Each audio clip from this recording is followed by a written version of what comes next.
Yeah, the number 5 car. And who was that? Number 5 just cleaned a couple up front on. Gee.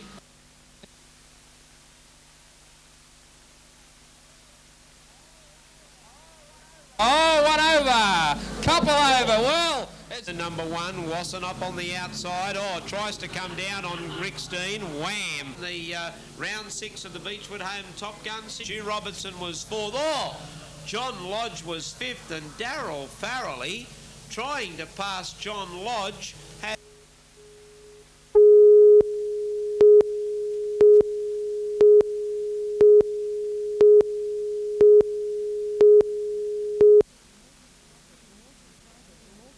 The immortal tiger roared again today, a symbol of an era when Kingsford Smith ruled the air. Genius, nothing more or less than a genius. Smithy, as his friends called him, navigated the Southern Cross through uncharted skies, the first to cross the Pacific by air and circumnavigate the world. Today, a handful of followers met at the Royal Newcastle Aero Club, all with a tale to tell.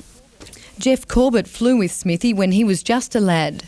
The kids, as I call them, had to stand up in the aisle. And when we took off, there was a lady said to me, "I'll hang on to your son." So she held my hand all the way. The impressive display of twists and dives was matched only by the accolades flowing from Kingsford Smith's faithful fans. Badman and Kingsford Smith are 2 living legends of Australia. They'll live on forever.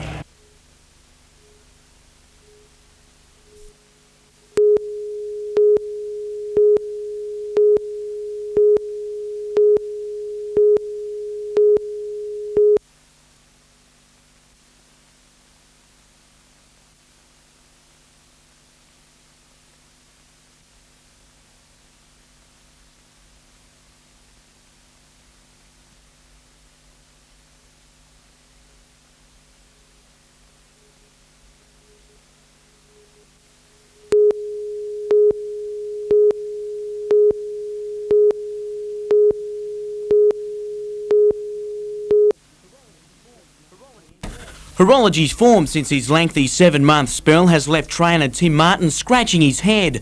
A win at home in Tamworth was followed by a shock last-place finish at Rose Hill. But the 5-year-old proved he's back after a fighting win at Doomben on Saturday. The champion galloper chalked up his 3rd straight at Doomben to make it 9 wins from 18 starts. Martin will nominate the galloper in the $100,000 Newmarket handicap at Newcastle and the equally rich Whitwood Sprint at Toowoomba in April. Meanwhile, Tamworth-based golf pro Anthony Painter has fought back to score another top 20 finish on the Australian PGA Tour. After a poor start, Painter was in serious danger of missing the cut for the 2nd tournament in a row. However, 2 excellent rounds, including a 6-under 66, saw him finish well. An even par final round gave Painter a share of 17th. He remains 6th on the Australian Order of Merit, heading into this week's Australian Masters at Melbourne. And Central North fast bowling duo Dave Richards and Andrew Starr have both missed country under-21's cricket selection. Richards claimed 3 scalps in the 2-day Country Colts match at Gunnedah, but still failed to convince selectors. The full team to play a City Colts team next week is headed by ACT's Brad Haddon, with Maitland's Michael Eccleston the only Central North player picked.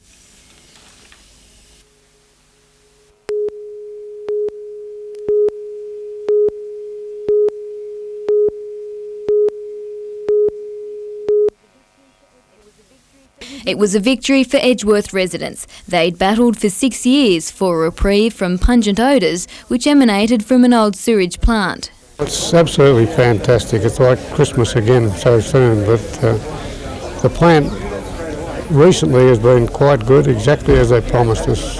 The Minister for Urban Affairs and Planning, Craig Knowles, officially opened the $12 million sewerage works, saying the new plant provides a cleaner, odour-free environment for residents. By using state-of-the-art equipment, effluent is no longer discharged into Lake Macquarie.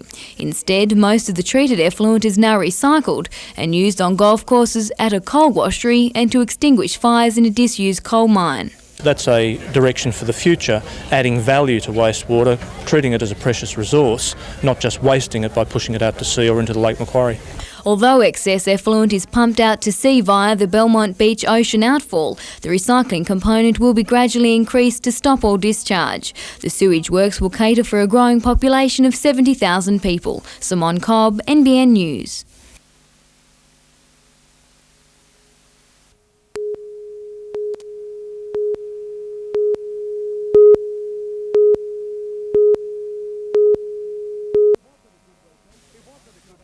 It wasn't a good weekend for the Knights. Not only were they down in the sevens at the Sydney Football Stadium, at the same time former City Origin forward Glenn Grieve collapsed at Foster. Very disappointing actually. I was out for 5 months with a foot injury and I got myself fit, strong, and after 5 months and 10 minutes I lasted on Saturday and I'm in trouble again. Medical examinations tomorrow will reveal the extent of the injuries. Another weekend casualty, Knights second rower Scott Coxon. He suffered a similar knee injury in this play at the end of the first half against St George. It's not looking good at all, no. Obviously the guys are very disappointed.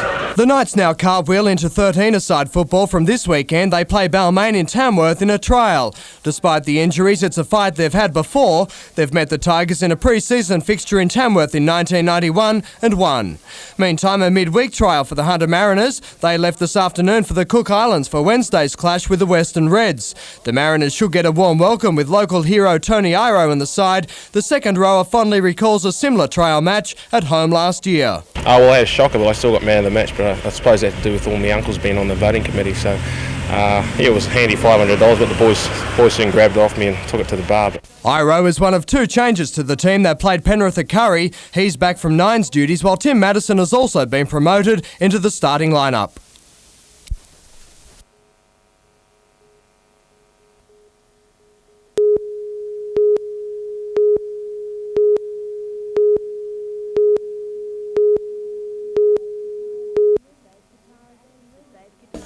The Save Katara Action Residents Group was overjoyed today with the state government's decision. The people have had their say and now they're being judged, and accordingly Minister Knowles has knocked back the development, so it's a great day for Newcastle and for the region. Concerned that CBD businesses would be hit hard if the Katara markets went ahead, the Minister for Urban Affairs and Planning, Craig Knowles, put a stop to the proposal. A public outcry had been created when Newcastle City Council supported the plan last year. But at a press conference today, the Lord Mayor Greg Hees said Council had accepted the decision. Aspects of this are disappointing for the developer. I think that probably will get a better outcome at the end of the day. With traffic issues also a concern, the Minister recommended a planning study be conducted for the Katara area. Council now wants to extend that study to cover the entire city and plans to ask the government to help fund it. Meanwhile, the Lord Mayor says the developer behind the market's proposal, Con Constantine, will still proceed with the newly restored store in the city's West End. Simone Cobb, NBN News.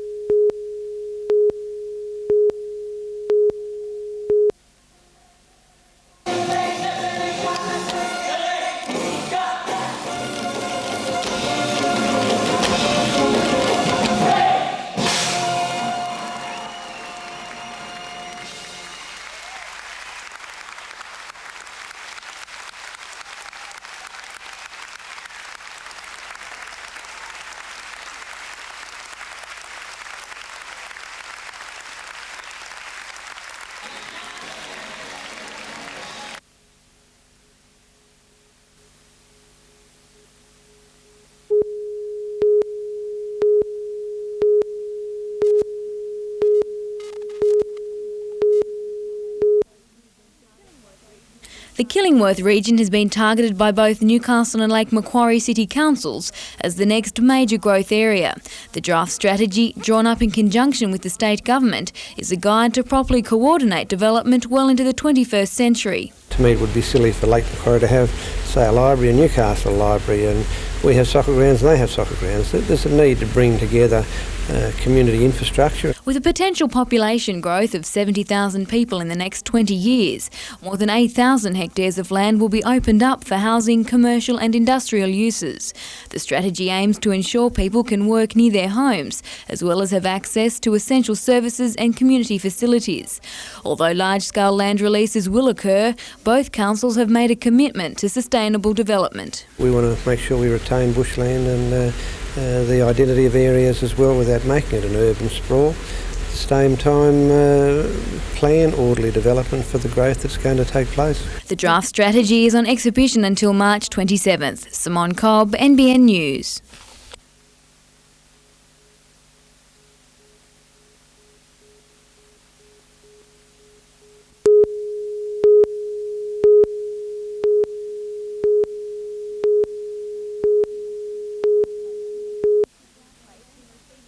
Placed in receivership last November, Rundles laid off its first casualties this week. The clothing manufacturer axed 20 jobs from its staff of 280 after struggling to stay afloat in the depressed retail industry. We had to rationalise our production and we've had to make 20 people redundant. It reflects the downturn in the industry.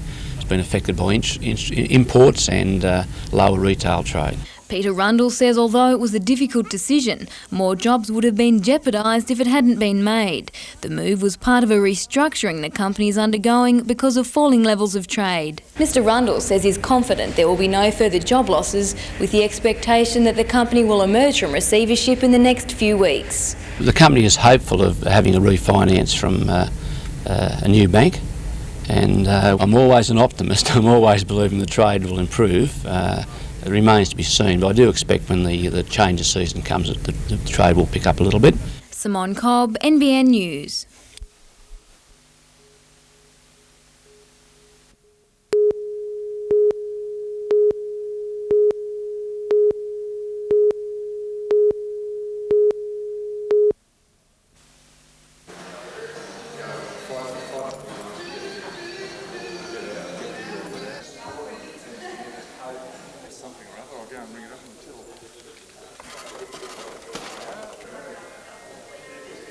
Well, we have some mixed feelings about it, but we're very positive. We think it's a good time to be getting out of retailing now. It's been a very difficult time just recently.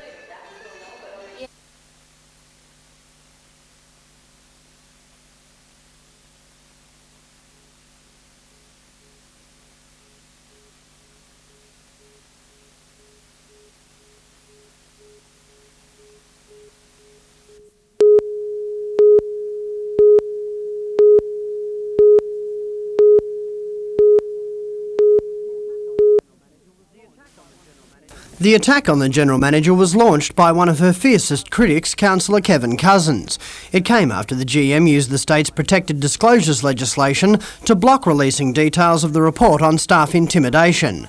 Mayor John Martin described the attack as unfortunate now that most councillors have agreed to talks to put the whole episode of the General Manager's attempted sacking behind them. We are being revisited by one councillor on this stuff.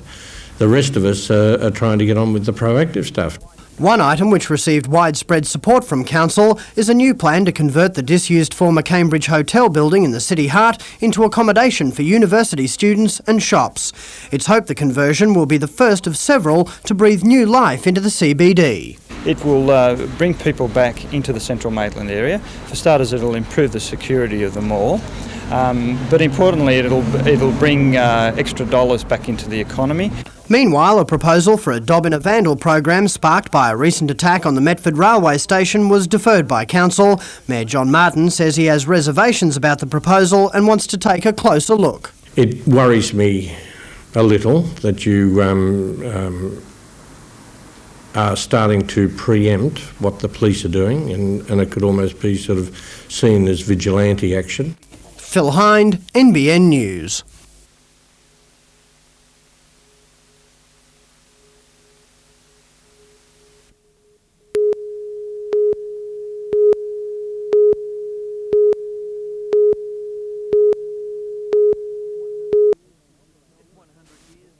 It's 100 years since the smelter at Bullaroo began operating, and accordingly ex-workers were invited back to the plant to celebrate. While most still live in Newcastle, many came from as far as Adelaide and Melbourne for the reunion. 93-year-old Bill Hale worked at the plant as a foreman for 20 years after the war.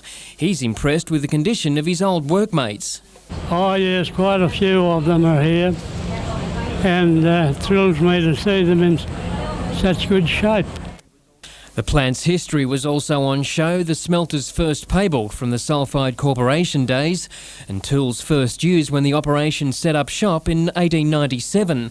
The plant has undergone many changes over the last 100 years. John Reynolds, who was a technical officer, has seen many of them pass. It's a plant that I'm very proud of, as having had some association with it, but of course it's come a long way since I was here, and it's advanced and the technology is better and the environmental controls are much better, and it's great to see it. An open day will also be held in March to mark the plant's 100th birthday.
About half of all cancer patients need radiotherapy at some stage of their treatment. The Maitland Hospital's third linear accelerator is expected to meet the needs of the region. Using high-energy X-rays to kill cancer cells, the linear accelerator is a vital tool in helping to cure and control the disease. We need these to treat 30 to 40 patients per day, and if we don't have Linacs, we can't effectively treat our cancer patients. The latest model is a step up from the others. It has a multi-leaf collimator which enables the radiation oncologist to shape X-ray beams around sensitive areas, such as the brain or spinal cord. The tumour is treated without harming normal tissue. The $1.5 million setup cost came from the state government, an NBN telethon and community donations. Dr Hamilton says that's money well spent. It's big now, but when you consider the thousands of people it treats and the number of life years it saves, then it's cheap. Dr Hamilton says the new linear accelerator will increase the hospital's treatment capacity and help prevent a waiting list. The new machine has been treating patients since late December. The Minister for Health, Andrew Refshaugi, joining healthcare officials, local bishops and parliamentarians to formally welcome the new equipment. Sarah Griffiths, NBN News.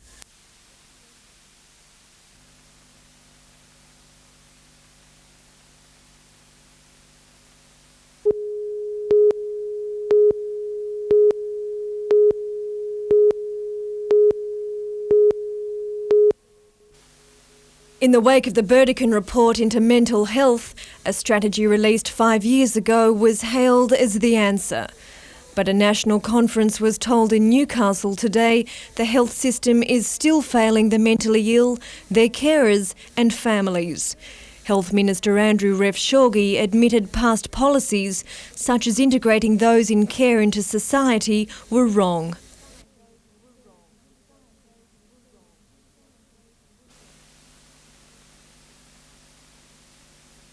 Dr Refshaugi advocated a broad range of services to the 200 delegates from all over Australia, which would be a step towards a change in strategy.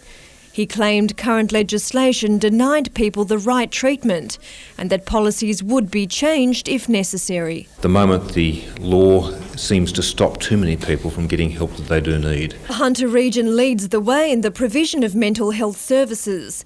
Those at the grassroots level attribute that to the community's approach to the issue. There's very positive moves at the moment, working to educate people in the community about mental health problems, and these changes are all important.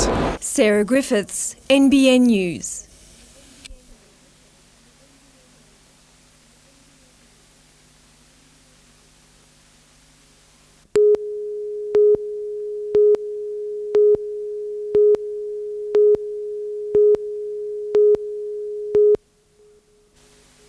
The last time the two teams met, Perth enjoyed a shock 3-1 victory, but the second time around it's the Breakers who want an upset. We were their first scalp, their first points actually in the Ericsson Cup, and that was the beginning of their role. So hopefully maybe things will turn a little bit and fall in our favour this time around. But Perth Glory enjoy not only a successful debut season, the Westerners' games have become sellouts. Around 18,000 people are expected for Saturday's clash, the largest crowd many of the local players have ever played in front of. It'll be the biggest game for all of our blokes they've ever played in. I don't think any of them at the moment would have played in front of a crowd of that size. But while the men are away, the women will play. Breakers Stadium will host round 2 of a National Women's Soccer League conference. Northern New South Wales trained indoors today with leading national strikers Shelley Yeoman and Lisa Casagrande leading the way. Northern went down against Queensland and New South Wales in round 1, but with Australian star Sonny Hughes set to return, the locals look strong. She's the leading goal scorer in the national team and also probably the best striker in the country, so hopefully with her in the team we should do well. The first game kicks off 7 o'clock tomorrow night. Jim Callanan, NBN News.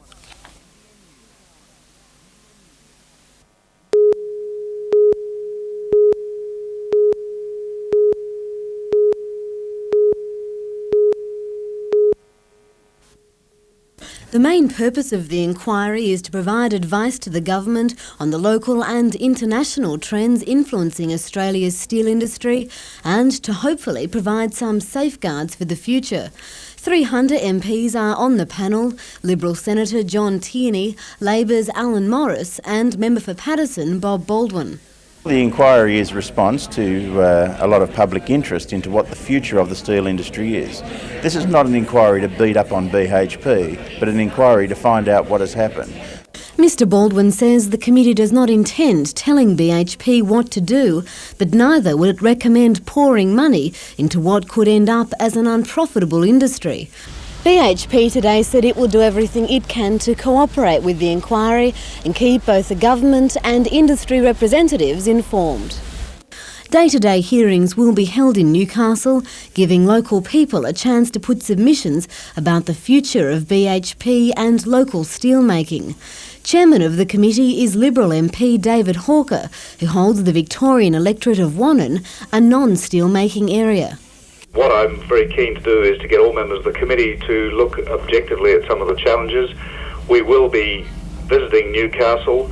We'll also be seeking submissions from some of the key players, and we will be visiting other parts of Australia. The first meeting of the committee will be held in Canberra later this month. We're going to look for answers to see what we can do to make sure steel industry in Australia has a long-term future. Emma Ossian, NBN News.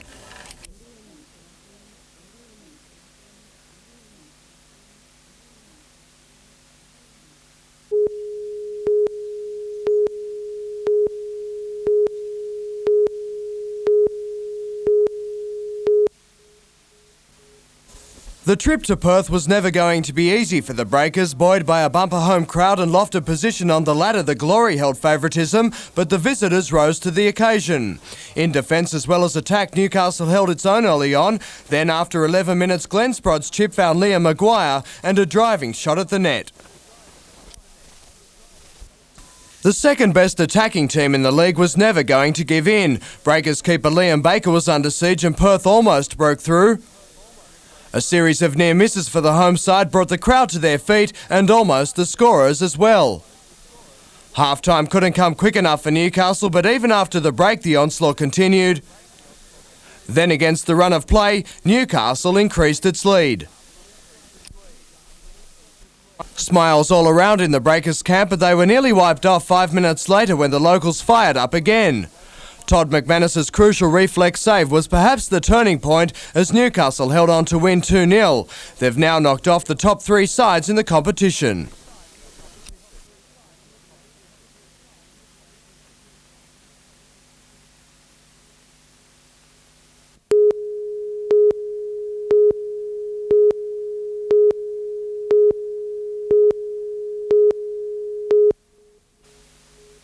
The flat at the rear of this Douglas Street house was nothing more than a charred shell today after last night's fire.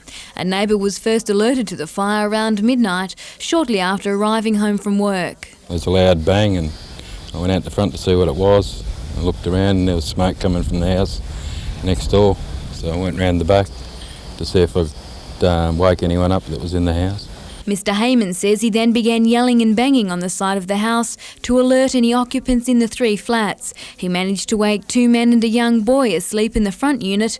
No one else was at home. Situated just across the road, the fire brigade arrived in minutes to quickly extinguish the flames. The front 2 flats have extensive smoke, water and heat damage, while the back section of a neighbouring house was also burnt. The ambulance broke in thinking that I was in there asleep, so we're really lucky that we weren't home. The house was filled with smoke. It's believed the fire may have been deliberately lit. The door to the back unit was found wide open when firefighters first arrived. Police investigations into the cause of the fire are continuing. Simone Cobb, NBN News.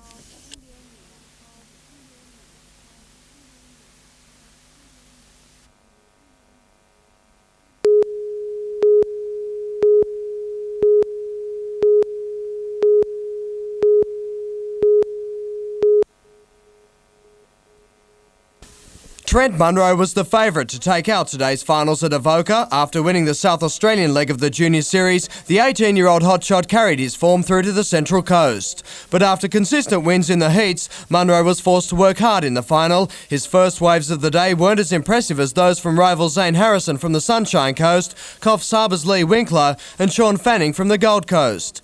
10 minutes into the decider, Munro was third, but a 9-point ride in the contestable small half to 1 metre waves put the Avoca defending champion back on top. Zane Harrison kept up his charge, but the Queenslander couldn't edge back the deficit. The Scots head junior surfing with confidence and class to claim the title. Yeah, well, I pulled out a 9-point ride, which is very handy, then worked off that.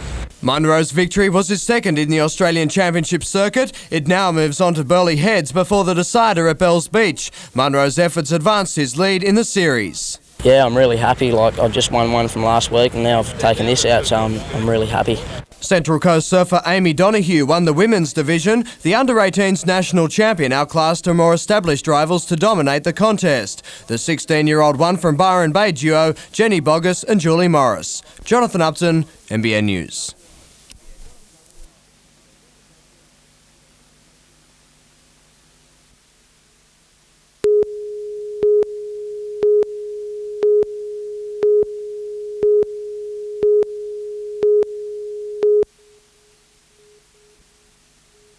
Determined to have the Buckets Way upgraded, more than 100 people turned out at a meeting in Stroud last night to jolt Great Lakes Council into action. It's been 2 years or 3 years since one particular stretch has been touched. It's a joke.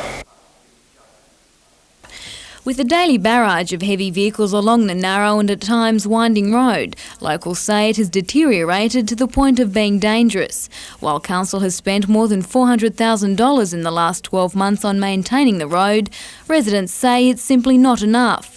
But the cash-strapped council blames the state government for the lack of funding. In real terms, the available dollar to do the roadworks that are applicable to Great Lakes is diminishing. And it's diminishing because the government keeps changing the rules of what government or what will apply and won't apply. Local MP Peter Blackmore made a commitment to vigorously lobby the government, urging council to do the same.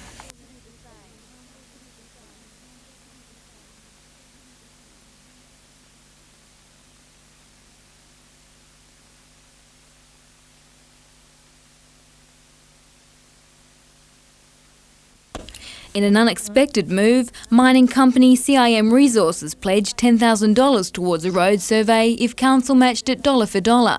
Council says it will consider the request and in the meantime support the push for more funds. Simone Cobb, NBN News.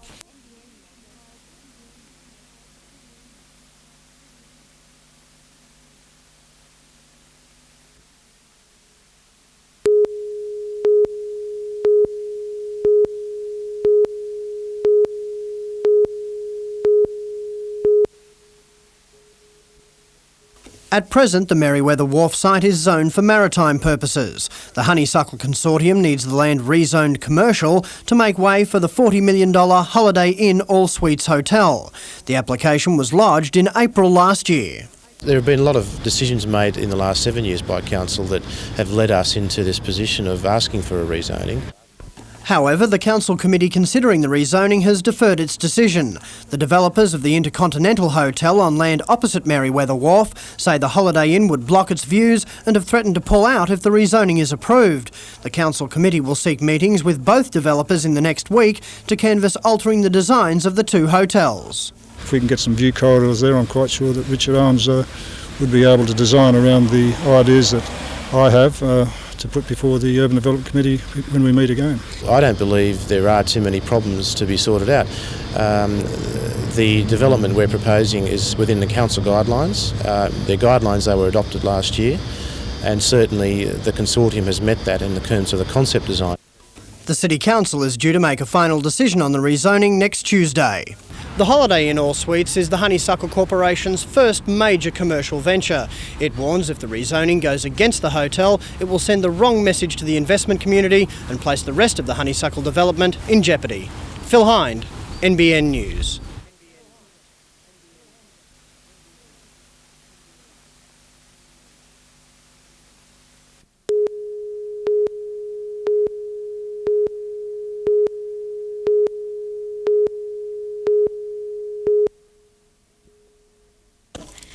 Years ago, this BHP-owned land between Redhead and Swansea was mined for the valuable rutile and zircon minerals.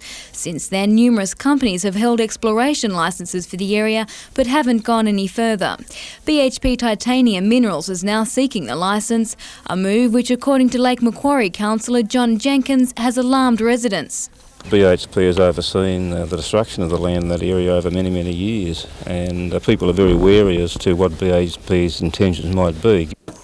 But BHP says its application is nothing new and could prove fruitless. Identifying a commercial mining deposit is like looking for a needle in a haystack. The record shows that most exploration licences are relinquished without any mineral ever being found. If approved, the licence would only allow BHP the right to look. The company says exploration would be low impact, and if mining appeared viable, then further approvals would be needed for mineral extraction to commence. BHP's Steel Division is seeking a residential rezoning for a large tract of land between Belmont and Redhead.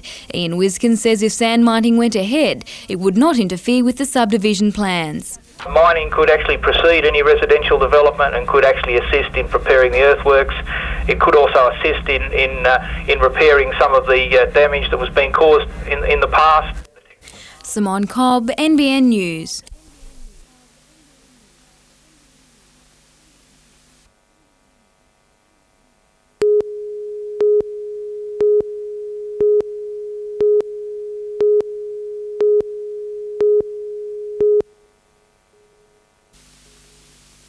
Two-month-old Leah is one of hundreds of babies born at the Maitland Hospital every year. Now she's gearing up for her first big move into a $2 million home. New facilities will benefit not only the mother and the father but the whole family and the community that's involved with that family. The refurbishments are part of the redevelopment of Maitland Hospital. The latest addition features a special care nursery to cater for 12 newborns and delivery suites with birthing rooms and en-suites. It's a far cry from the current facilities home to thousands of babies since the mid-80s. Guided tours of the new unit will be offered tomorrow, while Leah will have to wait until Wednesday to move into her new abode.